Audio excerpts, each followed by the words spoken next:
नमस्कार दोस्तों महाराष्ट्र में जो पॉलिटिकल संकट आया था वो तो अब सॉल्व हो चुका है हालांकि, पर उसका पूरा घटनाक्रम जो विगत 21 जून के बाद से लेकर अब तक हुआ इनके शिंदे जी के शपथ ग्रहण तक, हम उसकी पूरी चर्चा करेंगे कि क्या कारण थे, कौन थे एकनाथ शिंदे, कौन उद्धव ठाकरे थे, कौन बाला साहब ठाकरे थे, शिवसेना क्या है, कैसे उसका गठन हुआ और कैसे कैसे चीज़ें आगे बढ़ती हैं।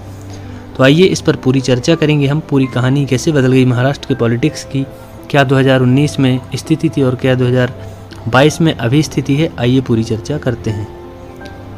दोस्तों सबसे पहले महाराष्ट्र के जो पूर्व मुख्यमंत्री जिनका कार्यकाल अभी 30 जून को समाप्त हुआ, उद्धव ठाकरे, इनका जन्म 27 जुलाई 1960 को हुआ था महाराष्ट्र में ही। इनका कार्यकाल जो मुख्यमंत्री के रूप में रहा, 28 नवंबर 2019 को इन्होंने शपथ ली। 28 नवंबर 2019 से 30 जून 2022 तक इनका कार्यकाल था। शिवसेना के कार्यकारी अध्यक्ष ही 4 नवंबर 2003 में घोषित हुए, जो 2004 से पूर्णकालिक अध्यक्ष के रूप में कार्य कर रहे हैं। तो ये आपको कुछ बातें जो उद्धव ठाकरे के बारे में जाननी चाहिए। बाला साहब ठाकरे, इनके जो पिताजी थे, उनका जन्म 23 जनवरी 1926 को पुणे में हुआ था। बहुत ही दिग्गज नेता थे दोस्तों, बहुत हिंदूवादी, बहुत ही जन समर्थन जिनके पास भारी मात्रा में था। बाला साहब ठाकरे पूरे देश में सम्मान की स्थिति से देखा जाता है। 1966 में इन्होंने कट्टर हिंदूवादी संगठन शिवसेना की स्थापना की थी। शिवसेना की स्थापना 1966 में हुई है दोस्तों, ये बात हमको याद रखना है। 2006 में इनके भतीजे जो राज ठाकरे, जिनका आप नाम सुनते हैं, उन्होंने महाराष्ट्र नवनिर्माण सेना का गठन किया। वो अलग पार्टी है, एक अलग संगठन है, महाराष्ट्र नवनिर्माण सेना। तो उद्धव ठाकरे के सगे भाई नहीं, एक चाचा के पुत्र हैं उनके, राज ठाकरे, उन्होंने महाराष्ट्र नवनिर्माण सेना का गठन किया। तो ये यहाँ का इनका कुछ पॉलिटिकल बैकग्राउंड है। इसके बाद अगर हम देखें तो एकनाथ शिंदे जो महाराष्ट्र के 20वें मुख्यमंत्री हैं, वो कौन है। इनका जन्म 9 फरवरी 1964 को सतारा में हुआ। सतारा आप जानते हैं महाराष्ट्र में है, आपने इंडियन हिस्ट्री में इसको अच्छे से पढ़ा हुआ है। 1997 में ठाणे महानगर पालिका से ये पार्षद बने। इसके पहले ऐसा कहा जाता है कि एक ऑटो ड्राइवर थे, बहुत ही गरीब स्थिति से उठे थे। तो एकनाथ शिंदे जी जो मुख्यमंत्री बने हैं वो महाराष्ट्र के एक बहुत ही बेसिक परिवार, बहुत ही गरीब परिवार से थे। तो 9 फरवरी 1964 को सतारा में इनका जन्म हुआ। 1997 में पहली बार ये पार्षद बने हैं दोस्तों। 2004 में ये पहली बार विधायक बने थे, ठीक है। 2014 में महाराष्ट्र विधानसभा में विपक्ष के नेता भी थे। आपको याद रखना है कि 2014 में ये विधानसभा में विपक्ष के नेता भी रहे हैं और 2019 में शहरी विकास मंत्री और कार्यकारी गृह मंत्री के रूप में भी इनको 2019 में, मतलब ये उद्धव ठाकरे के बहुत ही करीबी थे, क्योंकि यहाँ पर ठाणे वाले पूरे एरिया में, महाराष्ट्र का जो मुंबई के पास ठाणे आप जानते हैं, वहाँ पर पूरा एरिया है, वो एकनाथ शिंदे के समर्थन में बहुत बड़ा एरिया है। एकनाथ शिंदे एक बहुत ही कट्टर हिंदूवादी नेता के रूप में वहाँ पर विख्यात हैं।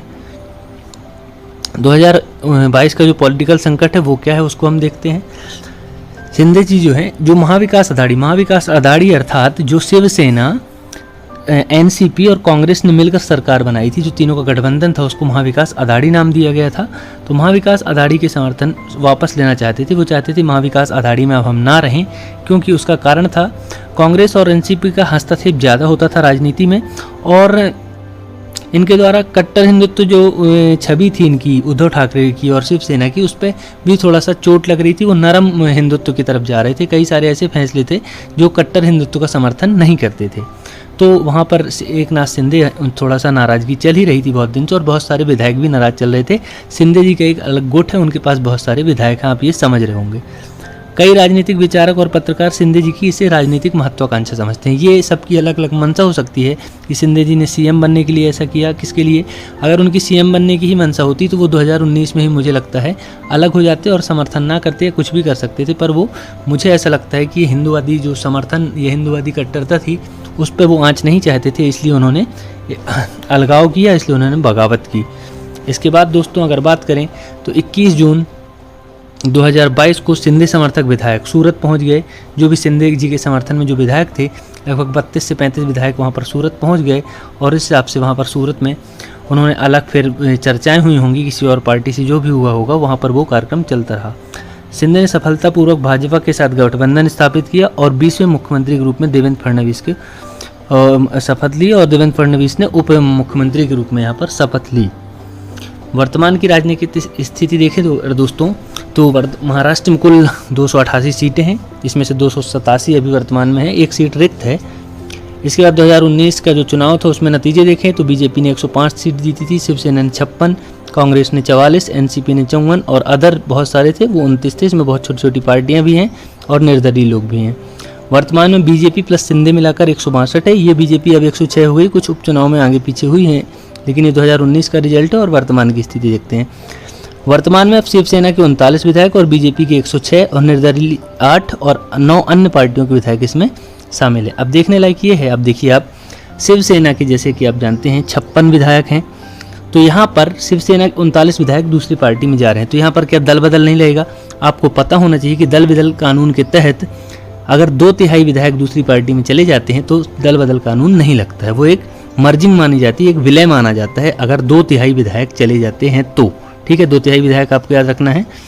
और यहाँ पर इसकी जो स्थिति बनी थी 1994 में SR बम्बई राजन केस जो 1994 पे था उसके अनुसार ये चीज़ बनाए गए थे, बहुत सारे प्रावधान किए गए थे। तो अगर 2/3 विधायक किसी पार्टी के दूसरे दल में चले जाते हैं तो वो दल बदल नहीं माना जाता, वो एक मर्जिंग मानी जाती है, एक विलय माना जाता है। ये बात अपन को याद रखनी है। शिवसेना और अन्य को मिलाकर अब 125 बनते हैं। महाराष्ट्र में बहुमत की स्थिति आपको पता है, 145 विधायक होने चाहिए तभी बहुमत हो पाएगा। ठीक है, अभी 144 में हो सकता है क्योंकि 287 हैं, तो 144 में बहुमत बन सकता है। तो इस प्रकार से महाराष्ट्र की पॉलिटिकल स्थिति है।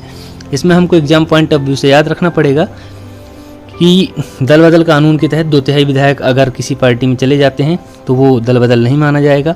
उसके अलावा संविधान के 175(2) में राज्यपाल को फ्लोर टेस्ट या बहुमत सिद्ध कराने के लिए किसी मुख्यमंत्री या किसी बड़ी पार्टी को आमंत्रित किया जा सकता है कि आप फ्लोर टेस्ट में अपना बहुमत सिद्ध करें, तो 175(2) याद रखना होगा। दल बदल कानून याद रखना होगा, 10वीं अनुसूची याद रखना पड़ेगा और महाराष्ट्र के राज्यपाल भगत सिंह किशोर याद रखना पड़ेगा आपको। और वर्तमान मुख्यमंत्री 20वें मुख्यमंत्री कौन बने हैं? तो एकनाथ शिंदे बने। और बीजेपी 106 सीटों होने के साथ भी उनका ये सेक्रीफाई मानिए या फिर उनका समर्थन मानिए या फिर उनका जनता के प्रति कुछ भी मानिए या फिर हिंदुत्ववादी छवि मानिए कि उन्होंने अपना मुख्यमंत्री नहीं बनाया और शिंदे जी को मुख्यमंत्री बना दिया है। तो इतनी सारी बातें जो आपको महाराष्ट्र के राजनीतिक संकट को मैंने शॉर्ट में आपको बता दिया है कि कैसे कैसे ये घटनाक्रम चला है। अगर आपको ये वीडियो पसंद आता है तो हमारे वीडियो को लाइक करें, चैनल को शेयर और सब्सक्राइब जरूर करें। बहुत बहुत धन्यवाद। ऐसे अपडेट के लिए आगे मिलते हैं।